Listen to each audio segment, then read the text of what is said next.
All right, welcome back. David Benavidez calls out Canelo Alvarez.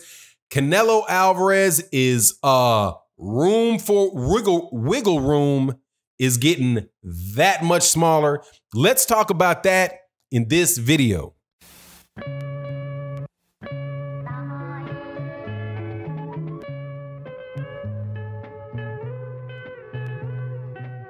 All right, welcome back.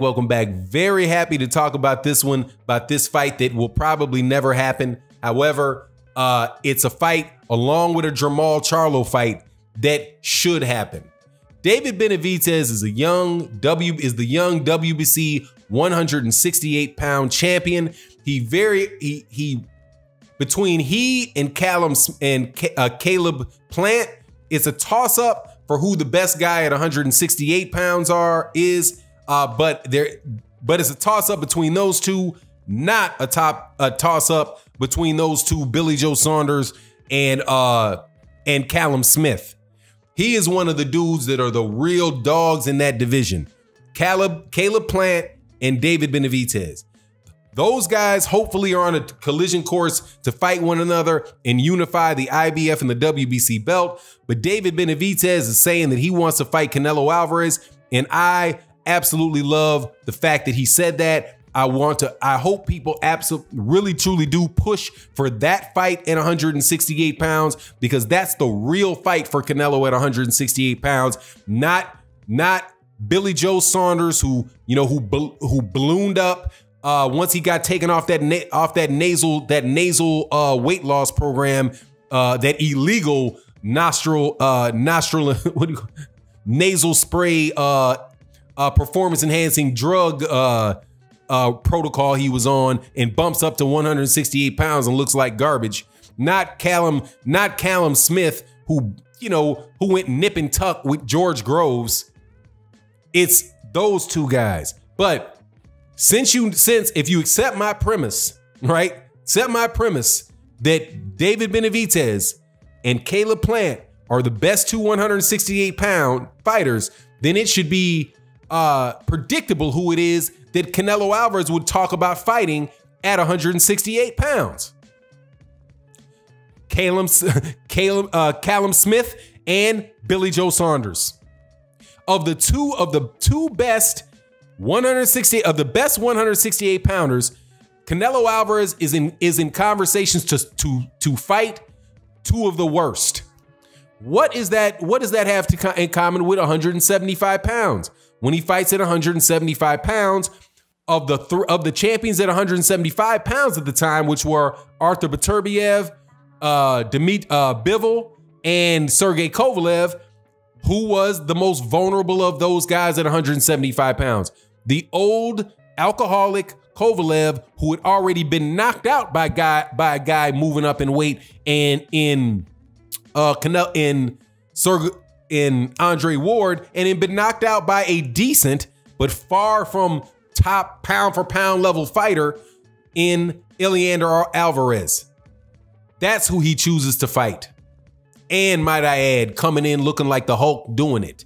But did he fight Beterbiev? No. Beterbiev, in my mind, is the guy. What does Bob Arum say about Canelo Alvarez? Because Bob Arum secretly lusts after signing Canelo Alvarez. So Bob Arum ain't never saying nothing bad about Canelo Alvarez, because if Canelo's ever sick of Oscar De La Hoya, then Bob Arum wants to be that home that he lands in.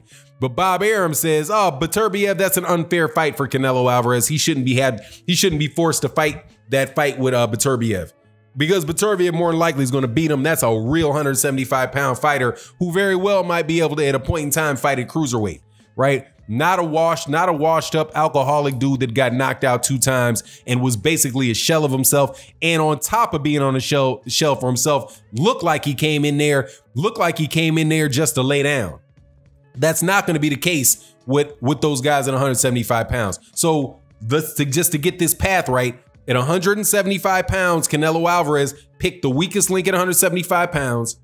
He negotiated to the weakest link at 168 pounds. And now, we don't know what he's going to do in his next fight, but there is no talk of him fighting a David Benavidez. There is no talk of him I think that there was some conversation of him fighting Caleb Plant, like Oscar De La Hoya said, yeah, oh yeah, we can fight you next month. And Caleb Plant is like, I just fought. I can't fight 8 weeks after I just had a fight. I'm not taking that level of disadvantage to fight Canelo. Yeah, I'll fight Canelo, but I'm not gonna have a catch weight. I'm not gonna fight him at 166 pounds for my champion, for my belt. I'm not gonna fight in a, I'm not gonna fight, 2 days after I fought somebody else.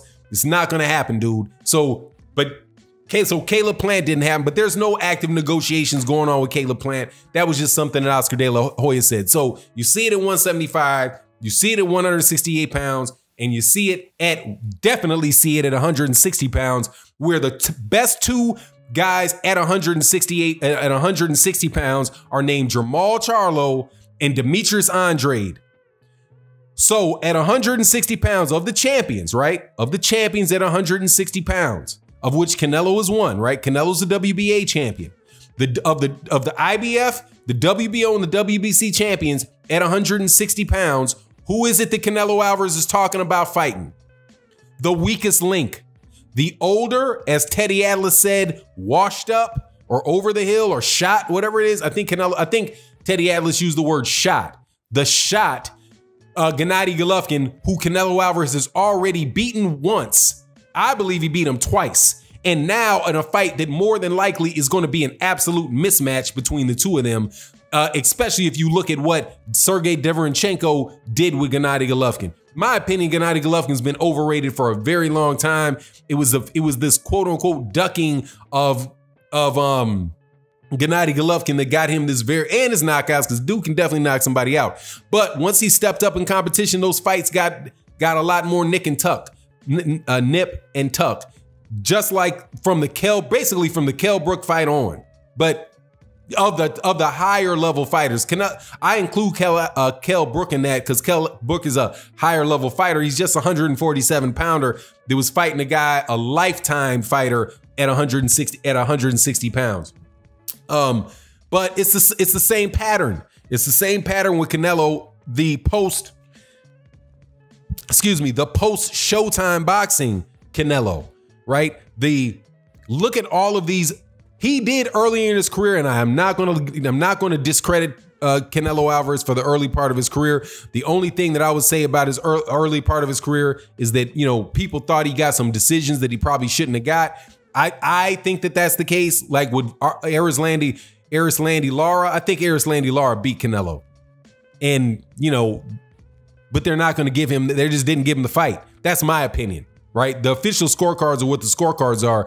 So he got that win against a great Erislandy Lara, a prime Erislandy Lara. He beat Austin Trout, not a worn out Austin Trout, not the worn out shot Austin Trout that fought Jarrett Swift Hurd, the real awkward southpaw dude that beat up on an aged Canelo, but beat up, not Canelo, Cotto, but beat up Cotto, over the hill Cotto, but a Cotto nonetheless. That guy, that Canelo Alvarez during that period of time, man, I got nothing to say, man. The dude was a tremendous fighter. He's still a tremendously skilled fighter. If he's not the most skilled boxer in the world, man, he's definitely top 5 most skilled. The dude can do a lot of stuff in the ring, man. Is just terrific fighter. But the way that they're moving this dude is just so shady. Not the least of which is this idea that he doesn't want to fight any more Mexican fighters. Like, who gets to say that? You know what I mean? What would boxing be if all Mexican fighters said that they wouldn't fight other Mexican fighters? You would miss out on some of the greatest fights that you could ever see. Fights like Juan Manuel, like Marco Antonio Barrera and and Eric Terrible Morales. You're trying to, I'm Eric Morales. Oh, I'm not going to fight any Mexican fight. I'm not going to fight any Mexicans. I mean, what sense does that make, man? And he gets away with it. He's not going to fight any more Mexicans. So, but maybe because, David Benavidez has some Ecuadorian in him or something like that, maybe he can pass the test. I'm glad that David Benavidez, who just from my eyes looking at him and listening to how he carries himself and the fact that he and his brother carry Mexican flags and wear what do you call them? Big hats, man. Sombreros, wear sombreros that he heavily identifies with being Mexican. Hey, man, I'm happy that he's calling out Canelo Alvarez and not doing that. Oh, we can be. Oh yeah, he's the great Canelo. We can be friends. I don't want to beat him up. No, man. I'm appreciative of the fact that David Benavidez did that. Am I hopeful that that fight is going to actually take place? Not even a little bit, man. Now I might even favor Canelo Alvarez to beat David Benavidez. I don't, by the way, favor Canelo Alvarez to beat Caleb Plant. I think that that's some significant problems for him, because Jose Benavidez is more flat-footed than Caleb Plant is, and Caleb Plant is not easy to touch. I think he's got faster hands, and he looks like he's getting stronger, even getting bigger and stronger within the same weight class. But this stuff, I'm just happy that David Benavidez said it. It gives me an opportunity to express some frustration about Canelo Alvarez, because I really do truly believe Canelo Alvarez is a great fighter. I think that Canelo Alvarez, though, once he got in that fight with Mayweather, and God, to speak of a guy, how the heck did he get a draw on a card against Floyd Mayweather? But after, Floyd Mayweather left boxing, anointed him the next big money man in boxing, which is questionable whether or not he ever really lived. He never lived it up to the level of a Manny Pacquiao or level of Floyd Mayweather Jr. or a level of Mike Tyson. His monetary performances are not on par with those guys. I know he's gotten some very big gates, like a large gate, but not on the level of those guys. But the star treatment that he gets and the protection that he gets from the boxing media, from his promoter Golden Boy, of which he's like 90%, on that number I'm just throwing out there, but I know it's north of 75% of the revenue of that company. They are just putting this guy in situations where they don't want him to lose. DAZN, who I think DAZN might be gone regardless. You know what I'm saying? I think DAZN might be gone regardless because of this pandemic, but they're not. You actually heard Eddie Hearn say, or I actually heard Eddie Hearn say, the promoter of Demetrius Andrade, say, well, yeah, even though Canelo Alvarez at the time had the WBC, the WBA, and the IBF, DAZN really doesn't want him to fight Demetrius Andrade. Like, you don't want him to fight. You don't want him to become the undisputed champion. You take some bull crap myth about Henry Armstrong